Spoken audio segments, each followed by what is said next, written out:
Welcome to the Trading Post. You're live on the air. Okay. Am I on the air now? Yes, you are. Yes.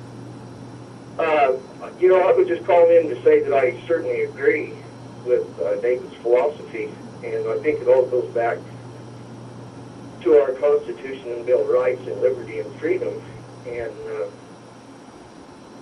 that involves behavior. Whenever the 51% can depend on the 49% paying for their behavior, I mean, pretty soon you're going to run out of money. Whenever the American producers are looked at as nothing but an ATM machine, sooner or later the ATM machine is going to run out of money. So when you, talk about the old, excuse me, when you talk about the old, you got to base that around the family, as David has said, and it's up to the children to take care of their parents, not up to somebody down the street. So what needs to be brought out is the amount of people that's on these welfare programs that are not old. A lot of them are in this country as criminals by being here without going through the proper immigration procedure. And many of them are on there because of their behavior, getting on drugs, or this idea that you can father a child and then get up and walk off and leave it for somebody else, excuse me, to pay for it. So I just think those things need to be addressed. Okay.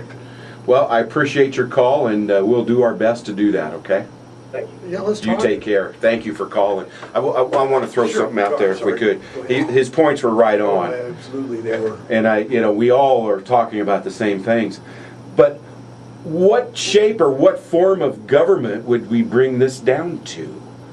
Do we knock it down to a certain level, or do we go and see where all the chips fall and go that direction? I know we're talking about the Constitution as a basis, but when we start tearing this thing down, where do we take it? What do we do? That's exactly the right question to ask. Welcome to the Trading Post. You're live on the air. Jim, it's me again. Yeah, me again. Say, Jim, if you study ancient history and archaeology, you find that David Jensen is absolutely correct. Because even from the Tower of Babel, when Nimrod set up himself up as their king, and he wanted them to worship him, Egypt set up those massive statues, and their priests and everything, it went directly to the pharaoh or the king. In every culture, there has been idols of worship towards the government that was reigning at that time. And the United States government has done the same thing. They've just followed suit all down through the centuries. I agree. Thank you, Caroline. Good point. Good point. You know what's interesting? This is such a good conversation because, and again, I mentioned it early on in the show, that because the people are sovereign and because the buck stops here and because the Constitution specifically say that the people have the right to alter or abolish government or absolutely throw off government, it comes with another provision that says, and to institute new government, establishing its form in a way that is most conducive to their safety and happiness. So it's a two-part conversation. You can't talk about tearing something down without what's on the other side of that, because what's on the other side might be worse than what we have now, and that's your concern, and it's a very legitimate one. The question comes down to, what is liberty? Is liberty anarchy? Because it sounds like, to me, if you think about it, liberty and anarchy are the same thing. You mean I have the freedom to choose my own conduct? What a concept, and yet that's what America was about. America is a utopian concept, and yet it's been reduced to what it is today. Folks, this is not America, and somewhere deep within all of us, we know that this is not what the Founding Fathers had in mind. Our allegiance to our Father in heaven is the foundation of American sovereignty. The people are sovereign only to the extent that they operate within a body that gives their allegiance to our Father who art in heaven. That's the foundation of America. If we extract that from the foundation, then yeah, we're finding ourselves in an arbitrary, relativistic, sovereign state where everybody just gets to do whatever they want. But that's not what true liberty is. True liberty comes with personal responsibility and love. You can't remove the element of love. Now, you tripped me up last time we talked with, what about selling cocaine? I thought a lot about that the last couple of weeks, because my immediate response to that, well, was that still legal? And I thought, well, that was a stupid thing to say, you know, because I'm working beyond the law. We got to get past the law. The law is not helping us. What's going to help us is love and common sense. And we have to define love as integrity and honor for our fellow man. And until we get back down to those rudimentary elements, which are written on all of our hearts, then we're not going to be able to enjoy liberty. You can't remove the elements of personal responsibility, love, and integrity from liberty. Now, there's nothing wrong with anarchy. Ooh, listen to that. What is anarchy? Anarchy means anarchy.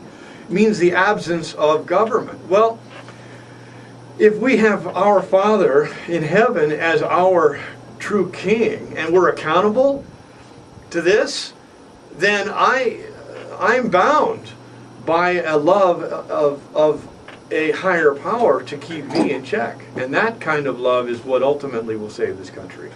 We got time for one more call. Welcome to the Trading Post. We have about a minute and a half. Go ahead. How come you're confusing religion with lawyers? I don't understand this at all. Say that again.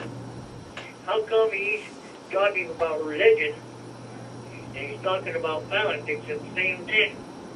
Because our government has become a religion and the American people are worshiping it. That's why. We've got a bunch of lawyers that are acting like priests, and this government is facilitating a whole-scale welfare program that the church is ultimately responsible for. So the church has abdicated their responsibility of teaching the truth, and they've given it over to government, who's become a religion. That's why I'm saying that the priests are lawyers and the lawyers are priests. It's just my position. Does that make sense? No, but I was...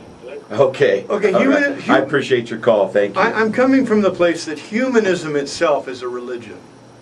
Humanism is a religion, and it is competing now with the truth, and the state is the facilitator of that religion. Well, and I think that we've been whitewashed. I don't know if brainwashed is the right word, but whitewashed with this fact of the separation between church and state. It's become something that it wasn't intended to be. It never was intended to be that there would be no religion within our political realm. It was fact that people would have the freedom to have their own religion, not to have a government-sponsored religion. That was essentially it. The state could no longer dictate what constitutes religion. And yet this government is now constituting religion by becoming the humanist religion that it is. And now it is writing laws to further its religion, which is stateism. And yes, stateism is a religion. Yeah, well, we're out of time again. All right. I wish we had another couple hours on this one. But we'll continue this. And our next talk, I want to continue down this road about what do we look at? You know, where do we go from there? What kind of, where do we look? Is there some way that we have to have rules and order, and how is that established? And when we talk about we have to have our own personal responsibilities, which creates the base of what we're talking about, I want to get into that more as well. That sounds like a great conversation. Okay. Let's keep that going. All right, David Justice, thank you for joining us. And folks, thanks for listening, and we appreciate your calls. And whatever you believe, we want to hear about it, because that's what we're here about, is to talk about all that. We'll be back tomorrow. Take care.